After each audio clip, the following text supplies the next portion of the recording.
সবচাইতে গোপন দান সবচাইতে পাওয়ারফুল হবে। কেউ যদি গোপন দান করে তা আল্লাহর রাগকে ঠান্ডা করে দেয়। হাদিসে আছে কেউ যদি গোপনে দান করে তা আল্লাহর রাগ ঠান্ডা হয়ে যায়। ধরেন আল্লাহ আপনার উপরে রাগ করে আছেন, আপনি 10 টাকা 20 টাকা একটা গোপনে ফেলে দেন, আল্লাহর রাগ ঠান্ডা হয়ে যাবে। শুধু তাই নয়, আরশের নিচে ছায়া পাবে 7 প্রকার ব্যক্তি। তার মধ্যে 1 প্রকার ব্যক্তি যে ডান হাত দান করলে বাম হাত জানতে পারে না, এরকম যদি দান করে তো আরশের নিচে আর কোনো ছায়া থাকবে না, 7 প্রকার মধ্যে ওই লোকটা পাবে। তাহলে দান লোক দেখানো হয়, হজ লোক দেখানো হয়, নামাজ লোক দেখানো হয়, কিন্তু রোজা কোনো দিন লোক দেখানো হয় না। কেন হয় না শুনলেন? আপনি একজন চাষি মানুষ, চাষ হয়, আপনি একজন চাষি মানুষ, সকালে সাহারি খেলেন, ফজরের নামাজ পড়লেন, সকাল হলো, আপনি মাঠের দিকে রওনা দিলেন। অনেক মা বোন রোদ্রের সময় সংসারকে গুছায়, কত কাজ তাকে করতে হয়, কাপড় খাসতে হয়। রোজা অবস্থায় ওই মাকে কাপড় খাসতে দেখা যায়, বড় বড় গোদলাকে পর্যন্ত খাসতে দেখা যায়। যদি ঠান্ডা হোক কিংবা গরম হোক, সন্তানের জিনিস পরিষ্কার করতে হয়, রোজা অবস্থায় করতে হয়। একজন বাপ মাঠে চলে গেছে, বিশাল আপনার কিনা 40-45 ডিগ্রি সেলসিয়াস তাপমাত্রা হয়েছে, রমজান মাস হলো, রোদে থাকা যায় না। দুপুরে এসে বলছে, বিবি রে আর সহ্য করতে পারি না, চট করে আমায় আমার মাথায় 1 বদনা পানিগুলো ঢেলে দে, মাথায় ডলে ডলে পানি ঢাল, আর সহ্য করতে পারি না। দেখেন, যেই ব্যক্তি আল্লাহর জন্য রোজা রেখেছে, আমি প্রমাণ করে দেব, মানুষ কোনোদিন দুনিয়ার লোককে দেখার জন্য রোজা করে না, স্বয়ং আল্লাহকে খুশি করার জন্য সে রোজাটা রাখে। আপনার দুপুরে এলো বাড়ি, রোদ, বিশাল রোদ, এবার যদি ও মনে করে কি করা যায়, আর সহ্য করতে পারি না, অথচ যখন তার মাথায় পানি ঢালা হয়, তো যদি সে মনে করে মাথায় উপরে পানি পড়ছে, মুখ দিয়া পানি নিচে নামে কি নামে না? নামে তো নামে। কিন্তু যদি ওই লোকটা পানি ঢালতে ঢালতে যেমন করলে একটু যদি খেয়ে লাই, কেউ দেখতে পাবে? আপনারা বলেন, ওপর দিয়ে পানি পড়ছে আর তৃষ্ণা লেগেছে, রোদ পড়েছে, রোজা আছে, তো এরপরে তো লোকটা পানি পড়তে পড়তে লোক করে গিলে নিলে কে দেখতে পাবে? বলেন তো, এরপরে কেউ গিলে? কেউ গেলে না। হাজার রোদ হলেও কোনো বান্দা কোনো বান্দিকে দেখা যাবে না যে মুখে হট করে গিলে নিয়েছে, কারণ সে আল্লাহর ভয় ওখানে তার লুকিয়ে থাকে, যে পৃথিবীর কেউ না দেখুক, আল্লাহ তো দেখতে পাচ্ছে। শিক্ষিত সুধী মণ্ডলী, শুধু তাই নয়, দুপুর 2টার সময়, বৈকাল 3টার সময় আপনি ঘরে ঢুকেছেন, দরজাকে লাগিয়ে দিয়েছেন, এত তৃষ্ণা লেগেছে, মানুষকে দেখবেন 2টা-3টার সময় তৃষ্ণা বেশি লাগে, মনে হচ্ছে কিছু খেয়ে নি, কেউ ঘরে না, সঙ্গে খারাপ ব্যবহার করেনি, বরং আপনার উপকার তিনি করেছেন, আপনাকে শিক্ষা দিয়েছেন।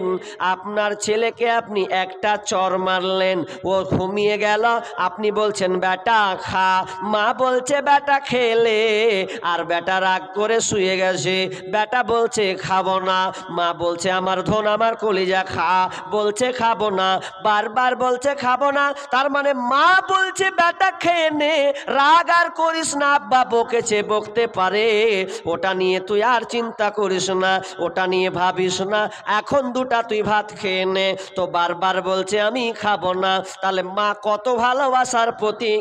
সন্তান যদি না খায় তাহলে মায়ের বুকের ব্যথা ধরে নেয়, মা খেতে পারে না, সন্তান ছাড়া মা কোনোদিন খায় না, তো বারবার বারবার বলে, এটা কিন্তু মহব্বতের প্রতীক। কিন্তু আমার আল্লাহ বলছে, যখন সাহারির ওয়াক্ত হয়ে গেল, আজান হয়ে গেল, ফজরের আজান হলো, তোর খাওয়া বন্ধ হয়ে গেল, কতক্ষণ পর্যন্ত?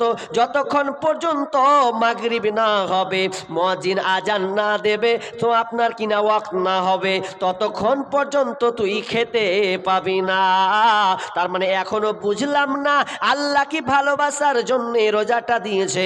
আল্লাহ শেষে উত্তর দিয়েছেন, লাআল্লাকুম তাত্তাকুন, ওরে বান্দারে আমি তোকে মুত্তাকি বানাবো, আমি তোকে ইমানদার বানাবো, তোকে আল্লাহ ভীরু বানাবো, তাকওয়াশীল বানাবো।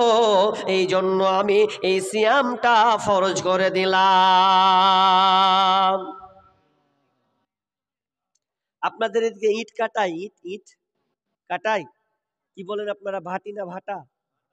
ভাটা তো, ভাটাতে ইট কাটাই, তো ফর্মা দেয় না, ইট মাপকাঠি ফর্মা দেয়। তো মাপকাঠি যখন ফর্মা দেয়, তো প্রথমে কাদাকে আগে ভালোভাবে মাখাতে হয়। খালি ইট কোপ মানে মেরে দিল আর ভরে দিল ফর্মাতে হবে না, ওকে কি করতে হবে, ওকে ভালোভাবে আগে সুন্দর করে কোপাতে হয়। তো একজন কারিগর মাটি খুঁড়তে শুরু করেছে, মাটি কথা বলতে শুরু করেছে। মাটি বলছে, এ লোক, এই কারিগর, কি ব্যাপার, আমাকে কোপাতে শুরু করলে কেন? মাটি বলছে, আমি কি অপরাধ করলাম, কেন তুমি আমাকে কোপাতে শুরু করলে? তখন কারিগর বলছে, দাঁড়া দাঁড়া, আমি তোর সম্মান বাড়াবো, আমি তোর মর্যাদা বাড়াবো, এই জন্য আমি কোপাটা শুরু করলাম। এই আস্তে আস্তে আস্তে মাটি যখন সুন্দর করে তৈরি করা হয়ে গেল, এরপরে মাটি ঢালা হলো, ঢালার পর ভালো করে ওকে মাখানো হলো। মাখার পর এবার যখন ফার্মাতে তাকে ভরা হচ্ছে, ফার্মাতে যখন ভরা হচ্ছে তখন ইট তৈরি হচ্ছে। আর ইট যখন তৈরি হলো, রোদে তাকে শুকানো হলো, তখন ইট বলছে, ওরে ভাই, আমি তোর কি অপরাধ করলাম, কেন তুই আমাকে লাথানোর পর, আমাকে ভিজানোর পর, ফার্মাতে ভরার পর আমাকে রোদরে কেন শুকালি বল, কেন আমাকে রাখলি বল? আমি তো তোর কোনো বোনের আঁচল ধরে আমি টানিনি, তোর বইয়ের কাপড় ধরে টানিনি, তাহলে কেন তুই আমার সঙ্গে এই বেয়াদবিটা শুরু করলি?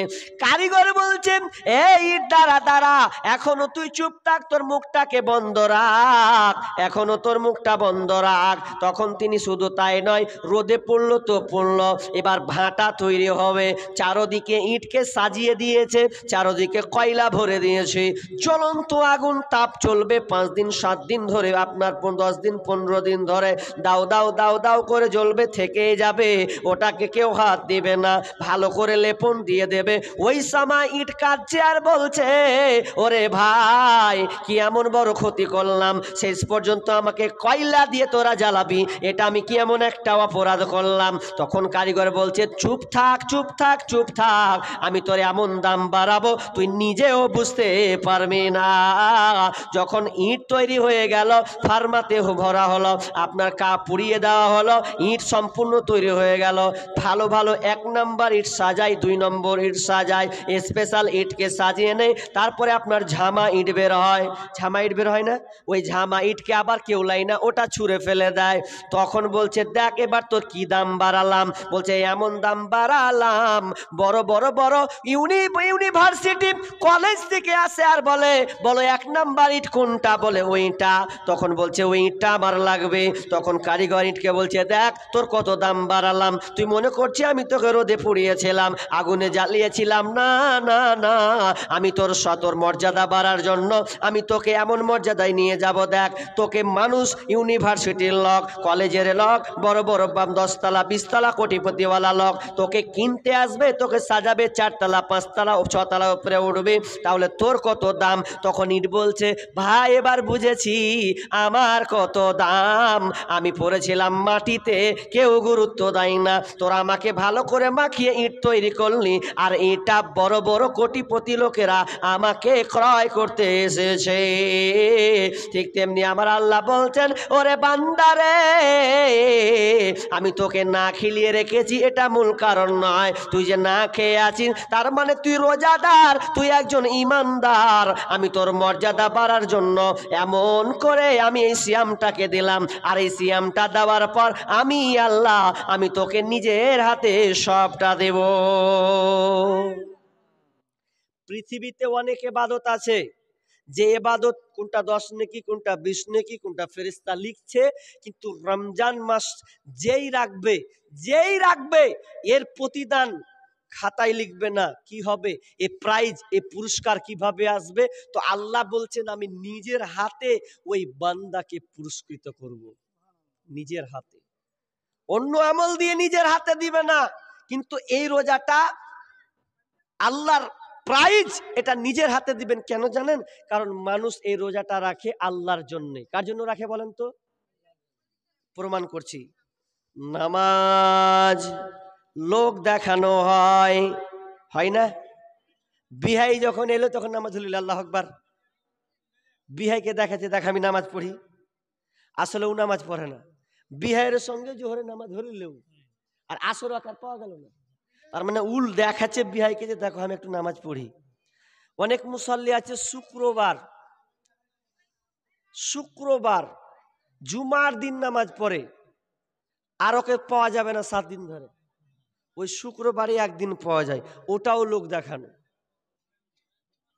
যদি শুক্রবারও না যান তো মনে মনে করবে যে না যেতে, লোক করবে দেখ উমুকের বেটা শুক্রবারও যায় না, তখন ওই লজ্জাতেও যাচ্ছে। তাহলে এটাও লোক দেখানো হলো।